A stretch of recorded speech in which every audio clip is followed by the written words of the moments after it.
దేశంలోని అతిపెద్ద ప్రభుత్వ బ్యాంక్ అయిన స్టేట్ బ్యాంక్ ఆఫ్ ఇండియా తన కస్టమర్ లావాదేవీ నియమాల్లో గణనీయమైన మార్పులు చేసింది. మొదట ఏటీఎం లావాదేవీ ఛార్జీలు పెంచింది. ఇప్పుడు ఐఎంపీఎస్పై కొత్త రుసుములను విధించాలని బ్యాంకు నిర్ణయించింది.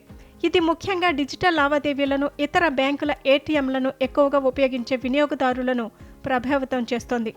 ఎస్బీఐ కొత్త ఐఎంపీఎస్ ఛార్జీలు ఫిబ్రవరి 15 నుండి అమల్లోకి వస్తాయి. డిజిటల్ ఛానళ్ల ద్వారా చేసే ఐఎంపీఎస్ బదిలీలు 25,000 వరకు ఉచితంగా జరుగుతాయని బ్యాంక్ స్పష్టం చేసింది. అయితే 25,000 కంటే ఎక్కువ ఉన్న ఏదైనా మొత్తానికి రుసుము చెల్లించాల్సి ఉంటుంది. ఐఎంపీఎస్ బదిలీ చేయడానికి ఎస్బీఐ బ్రాంచ్ టు బ్రాంచ్ బదిలీలకు కొత్త మార్పులు లేవు. ఛార్జీలు యథాతథంగా ఉంటాయి. ఎస్బీఐ కొన్ని రకాల జీత ప్యాకేజీలు, పొదుపు ఖాతాలను ఐఎంపీఎస్ ఛార్జీల నుండి మినహాయించింది. వీటిలో డిఎస్పీ, పిఎంఎస్పీ, ఐసీఎస్పీ, సీజీఎస్పీ, పీఎస్పీ, ఆర్ఎస్పీ ఖాతాలు, శౌర్య కుటుంబ పెన్షన్ ఖాతా, ఎస్బీఐ రిష్టే కుటుంబ పొదుపు ఖాతాలు ఉన్నాయి. ఈ ఖాతాల వినియోగదారుల నుంచి ఎలాంటి అదనపు రుసుములు ఉండవు.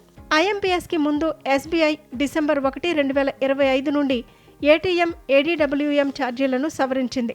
సేవింగ్స్ ఖాతాదారులు ఇతర బ్యాంక్ ఏటీఎంలలో ఉచిత పరిమితి ముగిసిన తర్వాత మనీ విత్డ్రా చేసుకుంటే ₹23 ప్లస్ జీఎస్టీ చెల్లించాలి. శాలరీ అకౌంట్ గతంలో అపరిమిత ఉచిత లావాదేవీలు ఉండేవి. ఇప్పుడు నెలకు 10 ఉచిత లావాదేవీలు మాత్రమే ఇచ్చారు. కరెంట్ అకౌంట్ ప్రతి లావాదేవీపై పెరిగిన ఛార్జీలు వర్తిస్తాయి. కిసాన్ క్రెడిట్ కార్డు ఉన్నవారు వేరే బ్యాంక్ ఏటీఎం నుంచి ఎన్నిసార్లైనా ఫ్రీగా మనీ విత్డ్రా చేసుకోవచ్చు. కార్డు లేకుండా నగదు, ఎస్బీఐ, ఇతర బ్యాంక్ ఏటీఎంలలో ఉచితంగా డబ్బులు విత్డ్రా చేసుకోవచ్చు.